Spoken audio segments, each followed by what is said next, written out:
उनके बाइस लोधरा और रहीम यार खान में ट्रैफिक हादसे में 2 अफराद जाँ बहक और 9 अफराद जख्मी हो गए हैं।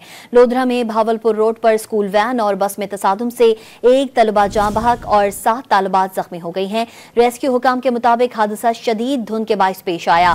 रहीम यार खान में KLP रोड पर राजनपुर के करीब मुसाफिर कोच और ट्रेलर में धुंध के बाइस तसादुम से कोच ड्राइवर जाँ बहक और 2 मुसाफिर जख्मी हो गए हैं।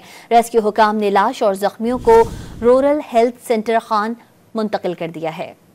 उनके बाइस लोधरा और रहीम यार खान में ट्रैफिक हादसे में 2 अफराद जाँ बहक और 9 अफराद जख्मी हो गए हैं। लोधरा में भावलपुर रोड पर स्कूल वैन और बस में तसादुम से 1 तलबा जाँ बहक और 7 तालिबात जख्मी हो गई हैं। रेस्क्यू हुकाम के मुताबिक हादसा शदीद धुंध के बाइस पेश आया। रहीम यार खान में KLP रोड पर राजनपुर के करीब मुसाफिर कोच और ट्रेलर में धुंध के बाइस तसादुम से कोच ड्राइवर जाँ बहक और 2 मुसाफिर जख्मी हो गए हैं। रेस्क्यू हुकाम ने लाश और जख्मियों को रूरल हेल्थ सेंटर खान मुंतकिल कर दिया है।